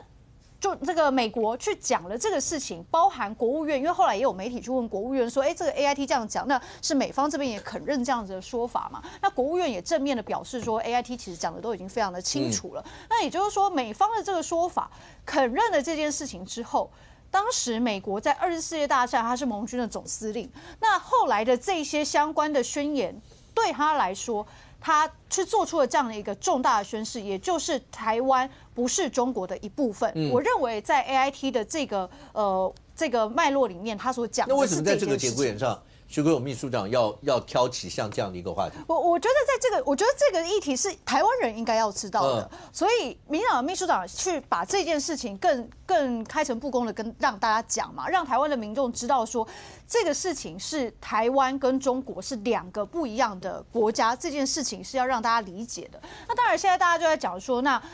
到底现在这个中华民国存在与否的问题，我想。过去台湾民主化已经经过了这么多年，从1996年直选到现在，这个民主的过程当中，当然现在有很多人在国际法上面一直说，那现在台湾到底实行人民自决权了没？是不是属于一个正常化的国家了没？那到底它是中华民国还是国号？到底叫什么？但是事实上，从2战之后一直到现在。这几次的这个国内选举，这么多次的国内选举，其实已经奠定了台湾在民主化、在国际上面国家的要素，我们通通都符合了。那所以接下来的问题就是说，中国它过去不断的去错误的解释这些历史文件，所以不管是 AIT 或者是徐国勇秘书长，都一再的去强调这样子过去错误的解释是错的。现在台湾人应该要正视，我们自己就是一个独立的国家，而不应该再被中国的这些论述去影响，而更重要的是，台湾内部更不应该有人去附和中国的论述，也就是国民党。因为当时在马英九执政的时候，不管是马英九自己本身，亦或是当时中国这个马英九执政的外交部，其实也多次的曾经发表新闻稿，是说针对开罗宣言啊、波茨坦宣言等等的，反正当时就一直要把台湾变成跟中国的关系非常非常的紧密，甚至在历史上。就要把台湾等于是有点像1国2制的样子的方向带去，但事实上这完全是不正确的，所以我认为在现在去把这个事情说清楚来，这是一个对的事情。来，元之，来你的反应非常的强烈。因为他乱讲啊，他讲说台湾那时候不是归还给中华民国，是归还给同盟国，所以台湾地位未定啊。然后他说那时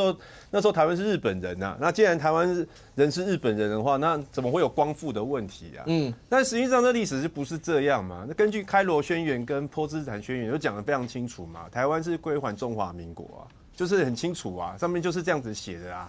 对啊，然后所以我不知道为什么他是说是归还给同盟国，而且这个时间点，中华民国的执政党要去讲说台湾现在地位是未定，那你要表达什么事情？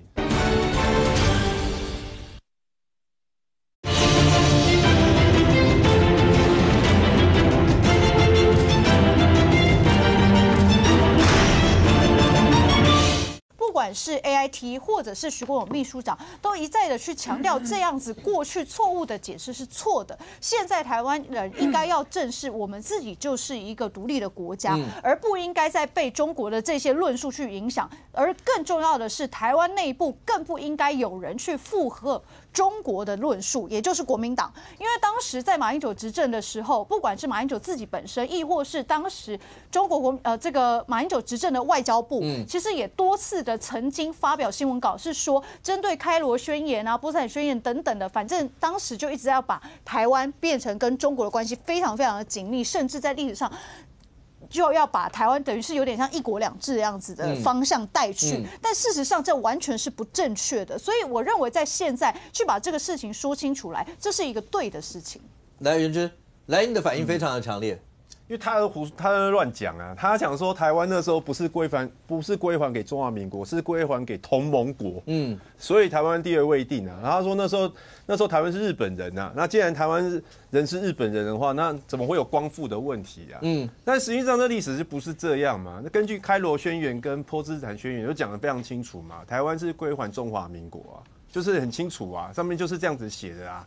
对，然后所以我不知道为什么他是说是归还给同盟国，而且这个时间点，中华民国的执政党要去讲说台湾现在地位是未定，那你要表达什么事情？你是要表达说你现在是统治不正当吗？还是你要表达你要台独吗？就是说这个是一个台独的论述嘛，这是台独的要台湾独立建国要改国号要证明制宪的人讲的东西嘛，就是说因为台湾自始至终都不属于中华民国，那个中华民国它不是回归，然后它是台湾地位是现在还是未定的，所以我们要台独建国啊。所以徐国勇现在你是执政党，你现在是要把推动台湾独立放在党纲里吗？还是怎么样？我就不知道你讲这个东西，你去扭曲这个事实，然后去讲这个东西到底是要干什么？那赖清德自己不就是中华民国总统吗？那为什么他叫做总统，不叫总督，不叫巡抚，不叫大都督啊？是因为总统这两个字中华民国宪法里面写的嘛？你是根据中华民国宪法才是这个总统，结果你现在要讲说对不起，我从头到尾不承认这个宪法，因为我台湾地位是未定的，中华民国是一个伪政权。所以到底我不知道，我真的不知道徐国勇到底在讲什么。伪政权，请问到底是谁讲出的这句话？不是你讲台湾地位未定论嘛？人家没有讲过，你讲台湾不是台湾地位未定论要论述的就是中华民国统治的不正当嘛？所以你们都逻辑错乱了，你的逻辑错乱。你要怎么样同时台湾地位未定，同时你又是中华民国总统？这两个要怎么样同时成立？这要怎么同时成立？我不晓得啊。啊，在台湾这个土地上有两个灵魂啊，中华民国的灵魂跟这个台湾共和国的灵魂嘛？还是怎么样？我不知道执政党现在要去讲这个东西，先回一段，先回一段，言之再回来。刚刚叶元之讲的没错，就是说，台湾上面怎么感觉有台湾跟中华民国？对，你讲的没有错，你讲的非常好，就是台湾，对啊，台湾在过去依照这个旧金山合约讲得很清楚嘛，当时过去的这个台湾跟澎湖是日本的领土，那依照旧金山合约里面所提到的，就是说台湾跟澎湖，日本放弃对台湾跟澎湖的一切主张嘛。旧金山合约讲得很清楚，那放弃了之后，后来是谁来到台湾？是中华民国来到台湾，所以你看到这个时候，对，就是中华民国跟台湾同时出现在这里，是啊，现实是这样啊。那过去从1996年一直到现在，用着中华民国的壳，一直到现在，不断的去做这些选举跟民主化，这个过程当中，它是不是有符合国际法上面的人民自决权？这个是可以大家一起讨论的。那确实依照现在国际法上面跟所有的政治学上面国家的要素，台湾就是一个国家。到现在，不管是包含这个赖清德总统、小英前总统，大家也都讲啊，他在各种的元旦文告、双十文告里面也都讲中华民国台湾，从来没有去否认这个事实嘛。所以你说从头到尾到现在，并没有你刚刚讲说什么中华民国是伪政权，你不要把人家没有讲的话塞到嘴巴里。那你讲台湾地位未定论，你讲这个的目的是什么？你讲台湾地位未定论的目的是什么？让中国没有武力犯台是内战的一个借口。你讲中国是中华人民共和国嘛？对，就是我们讲的是你讲台湾地位未定论，就是讲说台湾当时不是回归中华民国嘛？我们讲的是中华民国。那要讲台湾怎么割出去的？台湾是在甲午战争1895年割给日本的，然后什么时候回来的？是20大战战胜。那战胜怎么回来？是因为当时叫做同盟国，同盟国叫麦帅嘛。麦帅让台湾由中华民国去托管接收，这不是我们乱讲，这是老蒋讲的，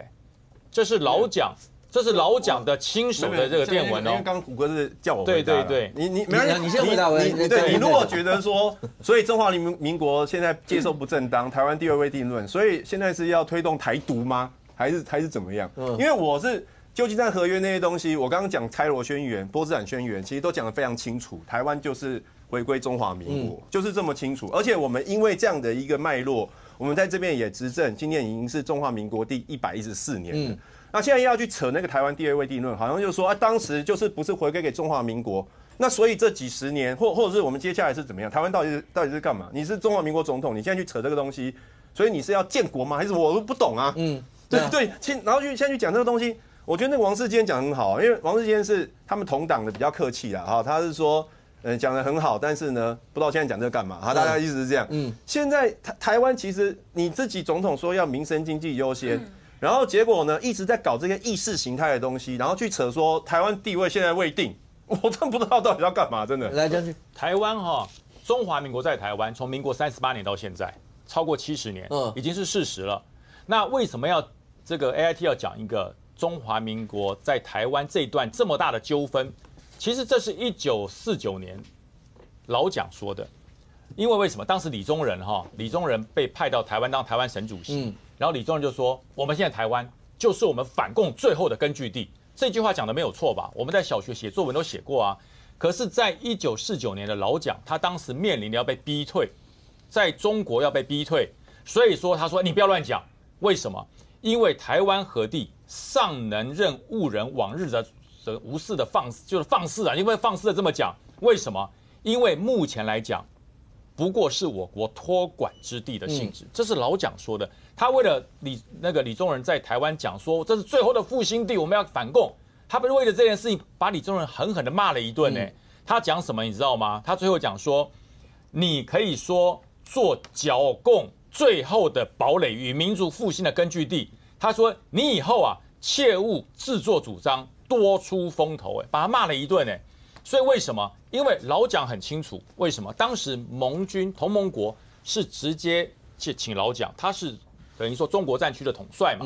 请他去代为接收，他很清楚。所以说代为接收之后，中华民国38年到了台湾来以后，在台湾这块土地自始至终不属于中华人民共和国，因为中华人民共和国是在中国吃掉了国民党的江山嘛，可是你并没有吃到台湾呢，所以台湾这一块自始至终不在你中国所谓的一个中国的统治之下，它是属于中华民国的。所以说间接 AIT 讲这一番话就是告诉你，如果中华人民共和国要武力犯台，它是不是内战？它不是内战，因为中华民国在台湾是事实，中华民国是台湾合法的政权，而中华人民共和国自始至终没有权利拿台湾。所以说，你如果打台湾叫国际，不叫内战。我不知道明凤在这个节骨眼上 ，AIT 为什么要抛这个？我觉得 AIT 真的是针对中国而来的，因为93阅兵，习近平不是讲的很可怕吗？这个是和平跟战争的开始啊。那川普当时就讲说，好啊，你们演得非常好，那我会给你们礼物啊，不是吗？所以因为其实台湾关系法的订定，其实就是根据这个台湾地位未定论而来的，所以那其实他这个都是你问国务院嘛。或是问这个所谓的前几任的 AIT 的理事长，他就说美国政策一直都是这样，没有错，只是差在没有明确的把这个话讲出来。那今年为什么 AIT 跟国务院就把这个话给讲出来了？台湾地位未定论，所以这个我觉得这个整盘都是美国的牌啊，美国不会来对付中华民国的，美国的牌一定是对付中共的。你中共93，你耀武扬威成这样子，那我就给你讲一个台湾地位未定论，就是说它属不属于中华民国那是另外一回事，但是呢，它绝对不是中华人民共和国的，因为以你说的开罗会议跟波茨坦会议，它是政治宣言，它虽然有明示这个台澎金马是归中华民国，但是认定它是政治性的宣言，真正有法律的约束是1951年的旧金山合约跟1952年的日华合约。如果你有签订合约，那才是有法律效率的嘛。那有法律效率的这2个约里面，并没有讲台澎金马是归属中华民国，所以台湾地位未定论是来自于有法律效率的合约里头的一个论述来的。但是从政治的性的宣言到有法律约束力的这个合约来讲，同来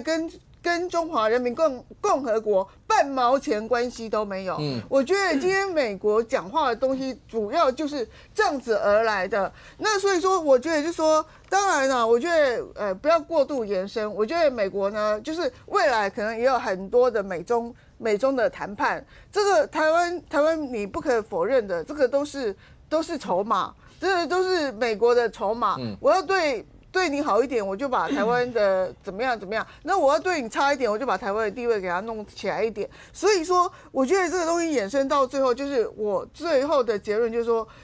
美国最后要的效果就是你中国不要再一直宣称台湾是中华人民共和国的一部分，因为台湾一直从来都没有隶属过这个所谓当时没有到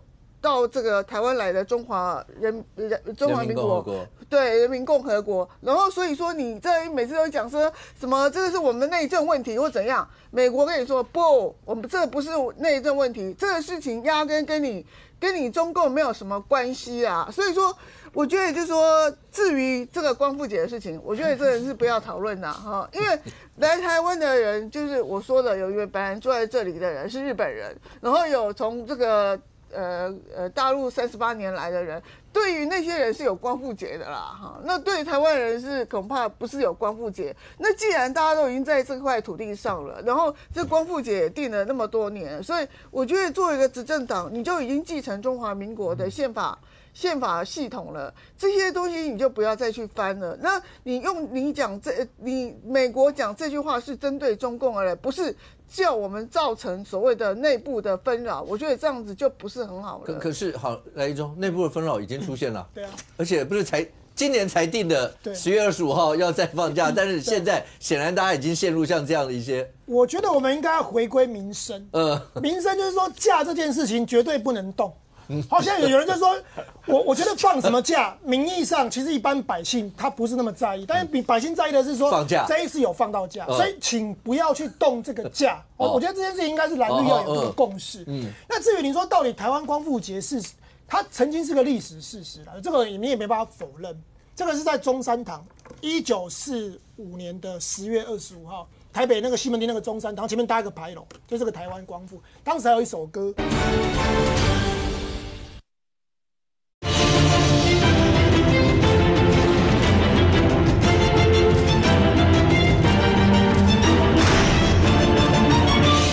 事情压根跟你中共没有什么关系啊。所以说我觉得就是说，至于这个光复节的事情，我觉得真的是不要讨论啦哈，因为来台湾的人就是我说的，有一位本来坐在这里的人是日本人，然后有从这个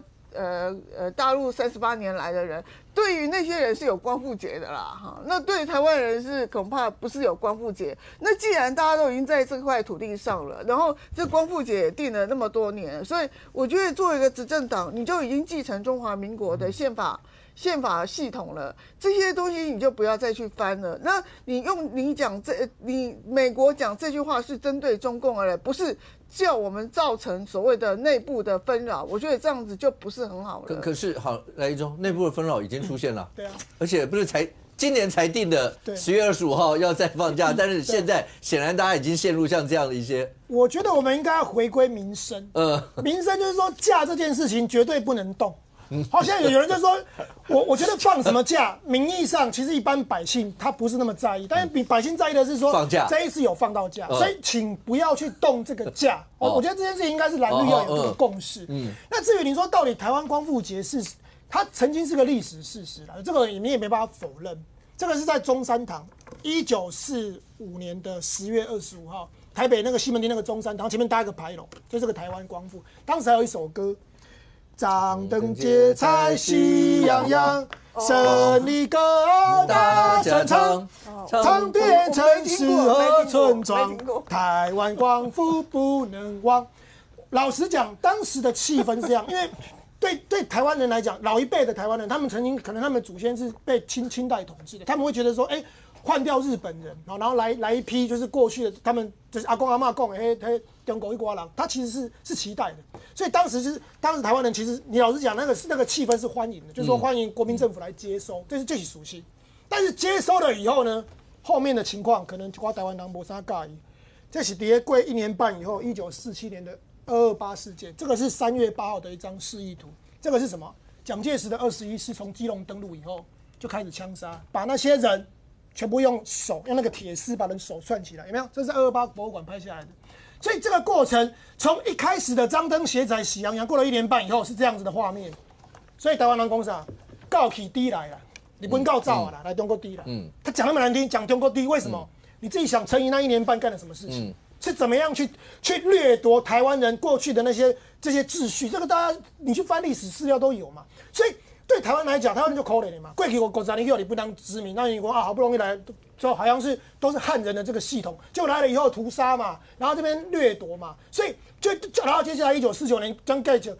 当时的蒋介石还没有想到他会打输嘛，所以228事件那时候他们还在那边中国，就隔没2年嘛，1949年然后就打败就来台湾了嘛，接下来就是进入戒严时代，这个就是整个历史的过程，所以我觉得去讨论什么这些事情，我觉得都是其次，重点在于这个过程是大家都有历经过的。那所以为什么政府要成立228处理委员会？就228，我们要228放假，然后纪念日，所以这件事情都是有它的历史脉络，但是过去的一个伤痕。所以包括台湾光复这件事情也是。所以你要说是中战，你要说是光复，你要说是接收，我觉得这个没有什么好，大家都有自己的史观。但是两点我还是要特别强调。第一个就是敏芳刚刚提到，为什么美国要特别这个时候讲出来？如果你把台湾认为是中华人民，就是中国的内政问题的话，那将来中国打台湾的时候，光排天啊，那是你都跟国际说我们是内政问题的时候，请问国际要怎么帮忙？这是第一个。所以我们这一点事情，中华人民共和国跟中华民国互不隶属，这件事情要厘清。第二点，我刚刚讲蓝绿要有共识，这个法不能修，放假不能对。如果你们真的要把台湾光复拿掉，我觉得也未尝不可。但是你要怀一个后来，所以有人讨论说是不是519可能要放519什么，就假不能动。因为这件事情对全体人民来讲，老师的愿望就是假不能动，不是老师不能动，这跟我无关。我现在讲的是所有人，你说有些。包括像我们电视台的这些记者朋友，虽然他们是不能见红就收，就红，但他们还是可以补休，所以还是有补休，所以不要因为大家炒蓝绿意识形态这件事情，然后最后影响到我们的民生，这是大家要注意的事。但仁俊这件事情刚才讲说，对，光蓝绿之间讲这一段就讲，但这件事情好像白银到现在还没有出声，但蓝绿包括朱立伦，包括蒋万安，然后这边是秘书长徐国勇，全部都已经尬在这个里头。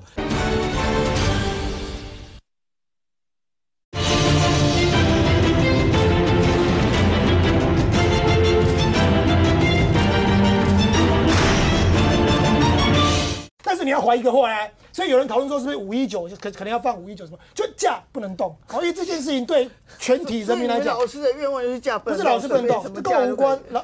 我现在讲的是所有人，你说有些包括像我们电视台的这些记者朋友，虽然他们是不能见红就收，就红，但他们还是可以补休，所以还是有补休。所以不要因为大家炒蓝绿意识形态这件事情，然后最后影响到我们的民生，这是大家要注意的事。但仁俊这件事情刚才讲说，对，光蓝绿之间讲这一段就讲，但。这件事情好像白银到现在还没有出声，但蓝绿包括朱立伦，包括蒋万安，然后这边是秘书长徐国勇，全部都已经尬在这个里头。那当然这里头刚刚有讲到，美国是不是针对老共那个地方？因为最近是福建舰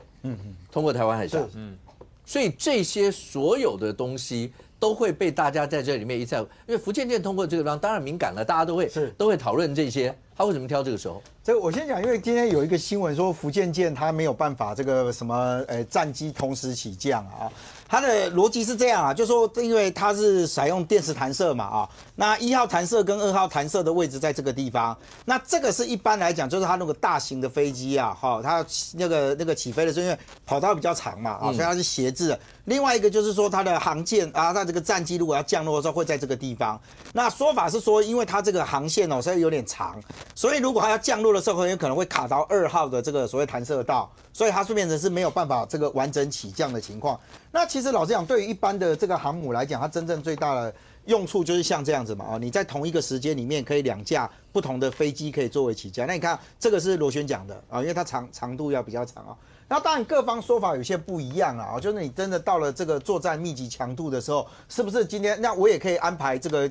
交通管制嘛？啊，我今天这个管制时间我不要让它这个下来，我就2个起飞，因为你弹射也需要充电的时间，它降落完了再重新来过哦。但是刚刚提到台湾光复的这件事情，我真的必须讲啊，哦，我就问一件，因为刚刚武哥问到现在两岸的这个局势紧张嘛，啊，中华人民共和国对于台湾没有主权这件事情，你认为在民调上面会有多少人同意？我不讲数字嘛，啊。第二个问题是，台湾主权未定论，所以台湾不是中华民国。第二个问题，你觉得多少人会同意？就是刚刚义中讲的务实性的问题嘛。就是你今天告诉大家讲说中国对台湾没有任何主权，我相信多数人会认同。但你今天从小大到他被告诉你，尤其在这么多年，不管蓝绿执政都跟你讲说，台湾就是中华民国，中华民国在台湾，我们现在的中华民国是一个主权独立的国家。突然有一天跟你讲说，没有，对不起哦，台湾主权未定，因为不是中华民国接受。我跟你讲，那个论述跳太远，我真的奉劝民进党不要在这件事情上纠结。你要强调说这个没有主权哦，跟着吧，你要强调中国不能直接管台湾，我觉得 OK， 不要扩大延伸。至于说什么波茨坦宣言怎么解读之类的，我也讲实话，在座可能除了亮君之外，我们小时候在国文课本里面都被放进去。蒋公小时看着鱼儿逆流而上，所以决定要什么那还被做到课本里面去耶。大家我们在念书的时候，中华民国的领土是什么？在中国的时候，那叫是一个秋海棠啊。那一天，因为去年，因为那个翁小玲不是要搞那个宪法嘛，大家才发现到，原来在宪法制定的时候，外蒙古就不在了。我们受到教育是真的吗？那是被那国民党时代他就搞了这些啊，没关系，历史会慢慢还原。但我刚刚为什么讲说不要去那个事情纠结？因为台湾光复这件事情，对台湾来讲是一个共同的存在记忆。我讲一个公庙啊，公庙不是每年都有绕境吗？大家你有仔细去看过那个公庙绕境吗？前面都有一个牌子，有一个很大的那个牌子嘛。亮君跑过很多这个选举那个公会场，你知道像他们那个牌子上面，我跟你讲，上面都有写什么，你知道吗？庆祝台湾光复。为什么会有这个？因为很简单，国民党当时来的时候，他告诉大家讲说，你们这个庙会什么不要集结啊，你们这样搞就是游行或干嘛。但是宗教界就反弹嘛，就觉得说，你这样搞得我们不能集会。好，没关系，我给你一个理由，庆祝台湾光复。所以你看那个有历史的庙宇哦，他们只要有这些公庙出巡的时候，都会有这种大型的牌子，而上面很多你真的仔细去看，都是庆祝台湾光复。OK， 这个其实对大家来讲是一个记忆。这个时候民进党要去一直在纠结，就是说好，你看美国是因为讲这个，但是我告诉你哦，因为在历史上面完了之后，台湾就不是中华民国。我跟你讲，在这件事情上你不会加分啊。这个话题我相信可能这几天还会再继续延烧，但在国内所有的政治上面，包括柯文哲柯前主席这个案子一路往下审，对国内政坛所有的氛围会怎么影响，我们大家拭目以待。非常谢谢现场所有来宾，也非常谢谢观众您的收看，所以我们这边我们明天见，拜拜。